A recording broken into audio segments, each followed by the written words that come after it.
मेरी जिहड़ी core committee है या मेरा जिहड़ा संगठन है, इन्होंने आपस दे विच मीटिंग करके आख्या कि सानू किसी नाल समझौता नहीं करना। जे सानू कोर्ट च जाना पिया, दोवें केसां की गल कर रहा वां, भावें वो सिंबल वाला केस है, भावें वो जिहड़ा इलैक्शन रोकण वास्ते मनजिंदर सिंह सरसे ने करोड़ां रुपया ला दिता कि इलैक्शन रुक जाए।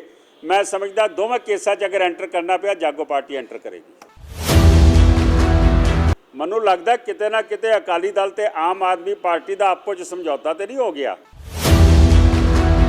दिल्ली सिख गुरुद्वारा प्रबंधक कमेटी दी जिहड़ियां इलैक्शनस ने वो फरवरी च ड्यू ने, लेकिन हर काम किया जा रहा है कि किसी तरीके इलैक्शन डिले की जाए।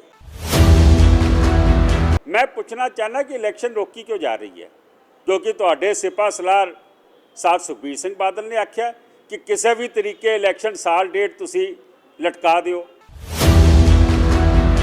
तुहाडे कोल किते खबर आंदी कि गुरुद्वारियां दे विच मतलब वो बेसिक रस्ता मैं बोलना नहीं चाहता, अपना ढिड काहनूं नंगा करना सानूं ही शर्म आ जाती है।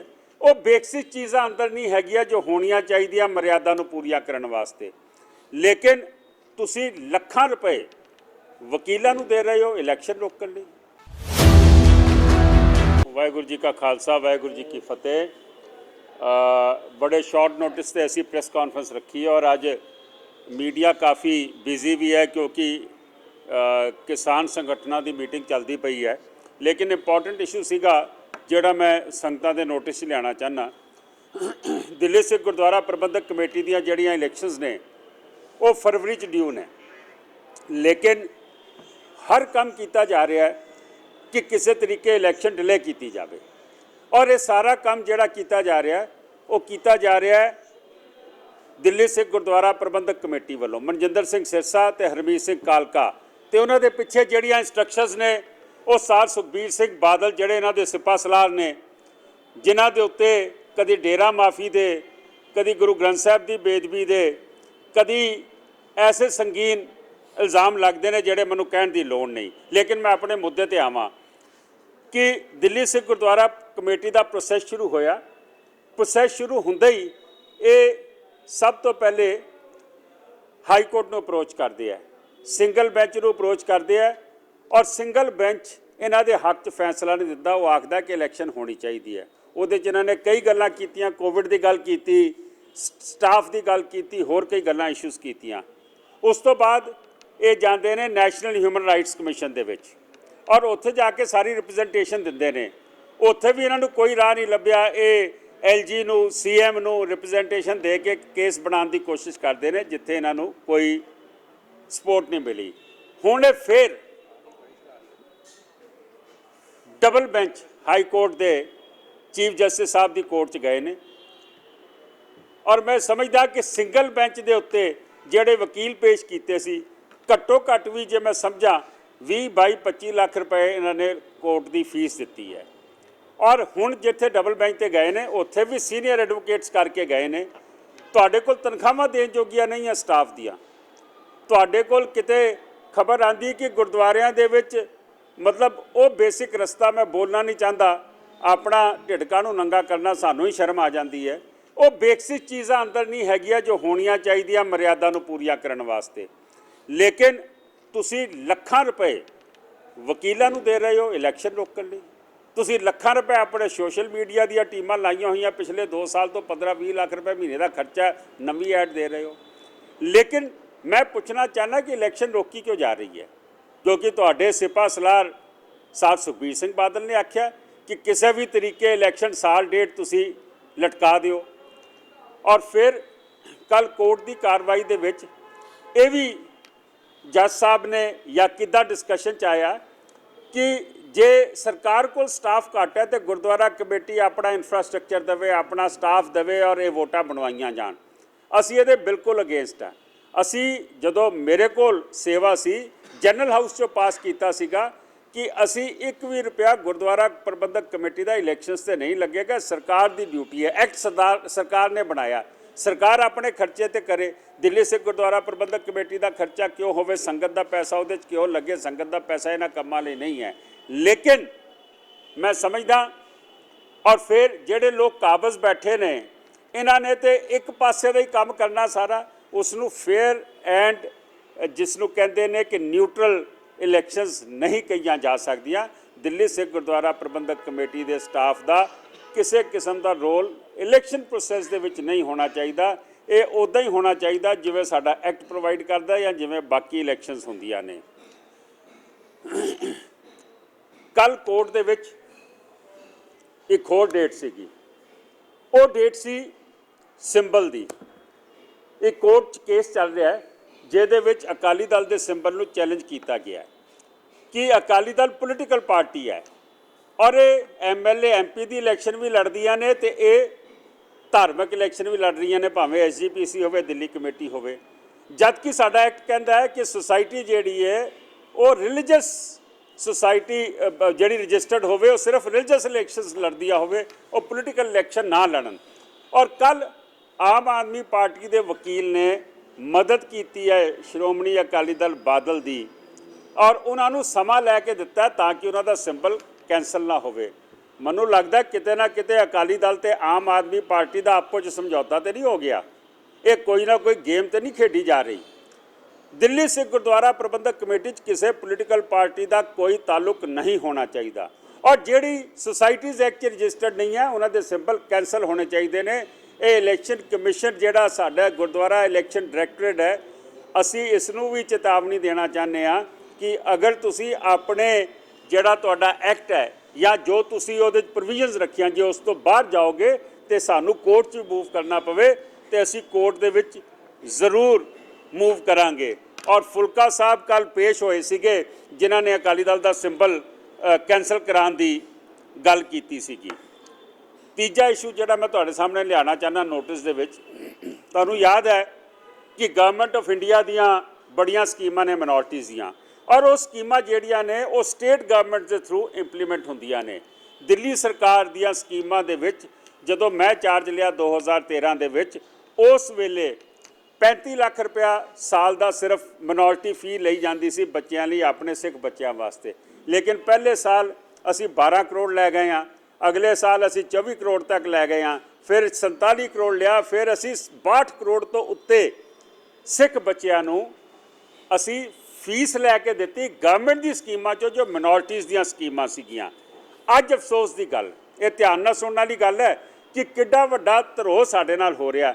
ਅੱਜ ਦਿੱਲੀ ਸਰਕਾਰ ਨੇ, ਕੇਜਰੀਵਾਲ ਸਾਹਿਬ ਨੇ ਜਿਹੜਾ ਜਦੋਂ ਵੈਬਸਾਈਟ ਖੋਲ੍ਹਦੇ ਸੀ ਨਾ, ਉਹ ਮਿਨੋਰਟੀ ਦੀ ਵੈਬਸਾਈਟ ਖੋਲ੍ਹਦੇ ਸੀਗੇ, ਉਹਦੇ ਵਿੱਚ ਭਾਵੇਂ ਸਿੱਖ ਹੈ, ਮੁਸਲਿਮ ਹੈ, ਜੈਨੀ ਹੈ, ਬੋਧੀ ਹੈ, ਉਹ ਆਪਣੇ ਕ੍ਰਾਈਟੀਰੀਆ ਦੇ ਵਿੱਚ ਜਾ ਕੇ ਅਪਲਾਈ ਕਰਦਾ ਸੀ ਔਰ ਉੱਥੇ ਆਪਣੀ ਰਜਿਸਟ੍ਰੇਸ਼ਨ ਕਰਾ ਸਕਦਾ ਸੀ। ਅੱਜ ਇਹ ਸਾਰੇ ਨਾਮ ਹਟਾ ਦਿੱਤੇ ਗਏ ਨੇ। ਅੱਜ ਉੱਥੇ SC ST ਔਰ ਉਹਨਾਂ ਮੈਂ ਸਮਝਦਾ ਕਿ ਨਾਮ ਲਿਖੇ ਗਏ ਨੇ ਜਿਨ੍ਹਾਂ ਦਾ ਮਿਨੋਰਟੀ ਨਾਲ ਤਾਲੁਕ ਨਹੀਂ ਹੈ। ਇਹਨਾਂ ਦੀਆਂ ਸਕੀਮਾਂ ਤਾਂ ਸਾਰੀ ਹਿੰਦੁਸਤਾਨ ਚੱਲਣੀਆਂ ਚਾਹੀਦੀਆਂ, ਲੇਕਿਨ ਮਿਨੋਰਟੀਜ਼ ਦਾ ਨਾਂ ਕਿਉਂ ਹਟਾਇਆ ਗਿਆ?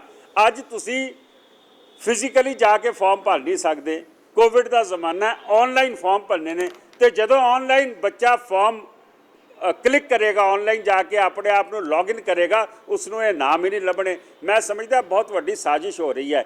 ਸ਼ਾਇਦ ਕੇਜਰੀਵਾਲ ਸਾਹਿਬ ਇਹ ਪੋਲੀਟੀਕਲ ਮੋਟਿਵ ਨਾਲ ਕਰਦੇ ਪਏ ਨੇ ਕਿ ਉਹਨਾਂ ਦੇ MLA ਦੀਆਂ ਮਿੰਨਤਾਂ ਕੀਤੀਆਂ ਜਾਣ ਜਾਂ ਉਹਨਾਂ ਦੇ ਅਫਸਰਾਂ ਦੀਆਂ ਮਿੰਨਤਾਂ ਕੀਤੀਆਂ ਜਾਣ, ਅਹੁਦੇਦਾਰ ਸਾਹਿਬਾਨ ਦੀਆਂ ਮਿੰਨਤਾਂ ਕੀਤੀਆਂ ਜਾਣ, ਜੀ ਸਾਨੂੰ ਮਿਨੋਰਟੀ ਦਾ ਕੋਟਾ ਸਾਨੂੰ ਦਿਓ।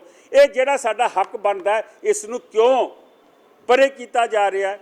ਮੈਂ ਸਮਝਦਾ ਕਿ ਬਹੁਤ ਵੱਡੀ ਸਾਜ਼ਿਸ਼ ਹੋ ਰਹੀ ਹੈ। ਤੁਹਾਨੂੰ ਯਾਦ ਹੈ ਅਸੀਂ ਸੰਗਤ ਸੇਵਾ ਕੇਂਦਰ ਖੋਲ੍ਹੇ ਸੀਗੇ, ਅਸੀਂ ਆਨਲਾਈਨ ਫਾਰਮ ਭਰਵਾਉਂਦੇ ਸੀਗੇ। ਅੱਜ ਤੁਸੀਂ ਇਸ ਵੇਲੇ ਇਹਨਾਂ ਦੀ ਵੈਬਸਾਈਟ 'ਤੇ ਜਾਓ ਔਰ ਮੈਂ ਇਹਦੀ ਚਿੱਠੀ ਵੀ ਲਿਖ ਰਿਹਾ ਵਾਂ ਕੇਜਰੀਵਾਲ ਨੂੰ ਕਿ ਇਮੀਡੀਏਟਲੀ ਜੋ ਸਾਡਾ ਪੁਰਾਣਾ ਸਿਸਟਮ ਸੀ ਉਸ ਨੂੰ ਰਿਵਾਈਵ ਕੀਤਾ ਜਾਵੇ ਔਰ ਇਹ ਕੰਮ ਬਿਲਕੁਲ ਬਰਦਾਸ਼ਤ ਨਹੀਂ ਹੋਏਗਾ। ਤੁਸੀਂ ਆਪਣੀ ਸਿਆਸਤ ਜਿੱਥੇ ਮਰਜ਼ੀ ਕਰੋ, ਮਿਨੋਰਟੀਜ਼ ਦੇ ਤੁਸੀਂ ਸਿਪਾਹ ਸਲਾਰ ਬਣਦੇ ਹੋ, ਮਿਨੋਰਟੀਜ਼ ਦੇ ਤੁਸੀਂ ਫਰਮਾਬਰਦਾਰ ਬਣਦੇ ਹੋ, ਲੇਕਿਨ ਮਿਨੋਰਟੀ ਨੂੰ ਮਾਰਨ ਵਾਸਤੇ ਤੁਸੀਂ ਹਰੇਕ ਕੋ ਕੰਮ ਕਰਦੇ ਹੋ ਜੋ ਤੁਹਾਡੇ ਸਾਹਮਣੇ ਅਸੀਂ ਇਹ ਨੋਟਿਸ 'ਚ ਲਿਆਂਦਾ ਹੈ। ਜੀ ਐਨੀ ਕੁਐਸਚਨ ਜੀ, ਅਗਰ ਤੁਸੀਂ ਇਲਜ਼ਾਮ ਅੱਜ ਲਾ ਰਹੇ ਹੋ ਕਿ ਅਕਾਲੀ ਦਲ ਔਰ ਕੇਜਰੀਵਾਲ ਦਾ ਕਿਤੇ ਹੁੰਦਾ ਹੈ, ਅਗਰ ਅਸੀਂ ਤੁਹਾਡੀ ਗੱਲ ਵੀ ਕਰੀਏ ਤਾਂ ਕੋਈ ਸਮਾਂ ਪਹਿਲੇ ਵੀ ਗੱਲ ਚੱਲ ਰਹੀ ਸੀ ਕਿ ਤੁਹਾਡੀ ਸਰਨਾ ਪਾਰਟੀ ਨਾਲ ਪਰਦੇ ਦੇ ਵਿੱਚ ਗੱਲਬਾਤ ਚੱਲ ਰਹੀ ਹੈ, ਸਮਝੌਤਾ ਹੋ ਰਿਹਾ ਹੈਗਾ, ਜਾਂ ਆਉਣ ਵਾਲੇ ਇਲੈਕਸ਼ਨ ਵਿੱਚ ਸਾਂਝੇ ਤੌਰ ਦੇ ਉੱਤੇ ਕੁਝ ਸੀਟਾਂ ਦਾ ਵਖਰੇਵਾ ਕਰਕੇ ਮਿਲ ਕੇ ਇਲੈਕਸ਼ਨ ਲੜਨ ਦੀ ਗੱਲ ਚੱਲ ਰਹੀ ਸੀ ਕਿ ਤੁਸੀਂ ਹੁਣ ਇਸ ਇਲੈਕਸ਼ਨ ਦੇ ਅੰਦਰ ਸਰਨਾ ਪਾਰਟੀ ਹੈ ਕਿਸੇ ਹੋਰ ਕਿਸੇ ਦੇ ਨਾਲ ਸਮਝੌਤਾ ਕਰ ਰਹੇ ਹੋ? ਦੇਖੋ, ਮੇਰੀ ਜਿਹੜੀ ਇਕਾਈ ਹੈ ਜਾਗੋ ਪਾਰਟੀ ਦੀ ਗੱਲ ਕਰ ਰਹੇ ਹਾਂ, ਅਸੀਂ 1.5 ਸਾਲ ਪਹਿਲੇ ਸ਼ੁਰੂ ਕੀਤੀ ਸੀ। ਮੇਰੀ ਜਿਹੜੀ ਕੋਰ ਕਮੇਟੀ ਹੈ ਜਾਂ ਮੇਰਾ ਜਿਹੜਾ ਸੰਗਠਨ ਹੈ, ਇਹਨਾਂ ਨੇ ਆਪਸ ਦੇ ਵਿੱਚ ਮੀਟਿੰਗ ਕਰਕੇ ਆਖਿਆ ਕਿ ਸਾਨੂੰ ਕਿਸੇ ਨਾਲ ਸਮਝੌਤਾ ਨਹੀਂ ਕਰਨਾ, ਕਿਉਂਕਿ ਅਸੀਂ ਅੱਗੇ ਸਮਝੌਤਾ ਕੀਤਾ, ਉਹਦਾ ਰਿਜ਼ਲਟ ਅਸੀਂ ਦੇਖਦੇ ਪਏ ਹਾਂ।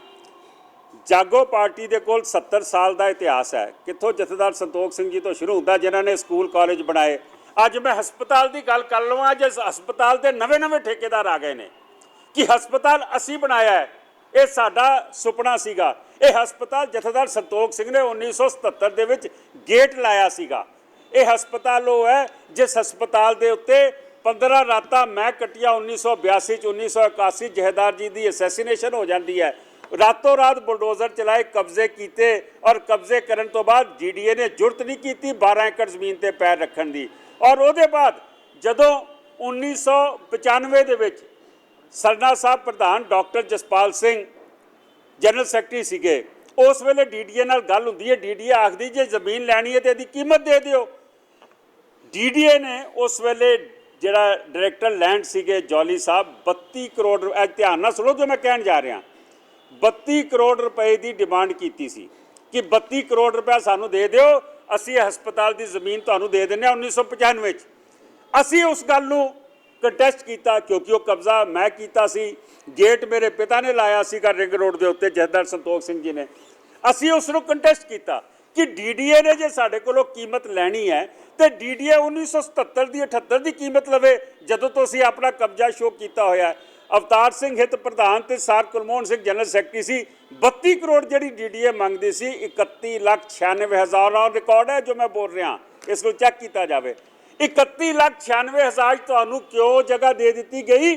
ਕਿਉਂਕਿ ਉਹਦਾ ਕਬਜ਼ਾ ਕਿੰਨੇ ਕੀਤਾ ਸੀ? ਉਹ ਸੁਪਨਾ ਸੀ ਜਥੇਦਾਰ ਸੰਤੋਖ ਸਿੰਘ ਦਾ ਕਿ ਇੱਥੇ ਮੈਂ 500 ਬੈੱਡ ਦਾ ਹਸਪੀਟਲ ਬਣਾਵਾਂਗਾ, ਮੈਡੀਕਲ ਕਾਲਜ ਬਣਾਵਾਂਗਾ, ਨਰਸਿੰਗ ਕਾਲਜ ਬਣਾਵਾਂਗਾ। ਮੈਂ ਸਮਝਦਾ ਵਾਂ ਕਿ ਇਹ ਸਾਡੇ ਕੋਲ, ਇਹ ਤਾਂ ਮੈਂ ਇੱਕ ਜਰਾ ਜਿਹਾ ਤੁਹਾਨੂੰ ਇਸ਼ਾਰਾ ਦਿਖਾਇਆ, ਬਹੁਤ ਵੱਡਾ ਇਤਿਹਾਸ ਹੈ ਜਾਗੋ ਪਾਰਟੀ ਦਾ। 70 ਸਾਲ ਦਾ ਇਤਿਹਾਸ ਹੈ, 31 ਸਾਲ ਦਾ ਜਥੇਦਾਰ ਸੰਤੋਖ ਸਿੰਘ ਦਾ, ਔਰ 39 ਸਾਲ ਦਾ ਮੇਰਾ ਆਪਣਾ। ਉਹ ਭਾਵੇਂ ਵਿਦਿਆ ਦੇ ਖੇਤਰ 'ਚ ਹੋਵੇ, ਧਰਮ ਪ੍ਰਚਾਰ ਦੇ ਖੇਤਰ 'ਚ ਹੋਵੇ, ਇਤਿਹਾਸ ਦੇ ਖੇਤਰ 'ਚ ਹੋਵੇ, ਸਿੱਖਾਂ ਦੇ ਮਸਲਿਆਂ ਦੇ ਖੇਤਰ 'ਚ ਹੋਵੇ, 84 ਦੀ ਲੜਾਈ ਦੇ ਖੇਤਰ 'ਚ ਹੋਵੇ, ਜਿਹੜੇ ਸਿੰਘ ਜੇਲ੍ਹਾਂ 'ਚ ਬੈਠੇ ਨੇ ਉਹਨਾਂ ਦੀ ਰਿਹਾਈ ਦੀ ਗੱਲ ਕੀਤੀ ਹੋਵੇ, ਤੁਸੀਂ ਅਫਗਾਨਿਸਤਾਨ ਦੀ ਪਾਸਪੋਰਟ ਇਸ਼ੂਜ਼ ਦੇ ਉੱਤੇ ਗੱਲ ਕਰਨੀ ਹੋਵੇ। ਮੈਂ ਸਮਝਦਾ ਕਿ ਬਹੁਤ ਵੱਡਾ ਇਤਿਹਾਸ ਸਾਡੇ ਕੋਲ ਹੈ। ਔਰ ਮੇਰੀ ਜਿਹੜੀ ਆਪਣੀ ਕੋਰ ਕਮੇਟੀ ਔਰ ਮੇਰਾ ਜਿਹੜਾ ਸੰਗਠਨ ਹੈ, ਉਹ ਮੈਨੂੰ ਇਹੀ ਆਖ ਰਿਹਾ ਕਿ ਸਾਨੂੰ ਕਿਸੇ ਨਾਲ ਸਮਝੌਤਾ ਨਹੀਂ ਕਰਨਾ ਚਾਹੀਦਾ ਔਰ ਸਾਨੂੰ ਆਪ ਜਾਣਾ ਚਾਹੀਦਾ, ਸਾਨੂੰ ਇਕੱਲਿਆਂ ਜਾਣਾ ਚਾਹੀਦਾ। ਸੋ ਉਹਨਾਂ ਦੀ ਜਿਹੜੀ ਮੈਂ ਸਮਝਦਾ ਤਜਵੀਜ਼ ਹੈ, ਮੈਨੂੰ ਉਸ ਨੂੰ ਵਜ਼ਨ ਦੇਣਾ ਪਏਗਾ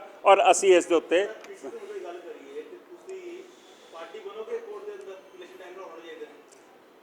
ਜੇ ਸਾਨੂੰ ਕੋਰਟ 'ਚ ਜਾਣਾ ਪਿਆ, ਦੋਵੇਂ ਕੇਸਾਂ ਦੀ ਗੱਲ ਕਰ ਰਿਹਾ ਵਾਂ, ਭਾਵੇਂ ਉਹ ਸਿੰਬਲ ਵਾਲਾ ਕੇਸ ਹੈ, ਭਾਵੇਂ ਉਹ ਜਿਹੜਾ ਇਲੈਕਸ਼ਨ ਰੋਕਣ ਵਾਸਤੇ ਮਨਜਿੰਦਰ ਸਿੰਘ ਸਰਸੇ ਨੇ ਕਰੋੜਾਂ ਰੁਪਇਆ ਲਾ ਦਿੱਤਾ ਕਿ ਇਲੈਕਸ਼ਨ ਰੁਕ ਜਾਵੇ। ਮੈਂ ਸਮਝਦਾ ਦੋਵੇਂ ਕੇਸਾਂ 'ਚ ਅਗਰ ਐਂਟਰ ਕਰਨਾ ਪਿਆ, ਜਾਗੋ ਪਾਰਟੀ ਐਂਟਰ ਕਰੇਗੀ।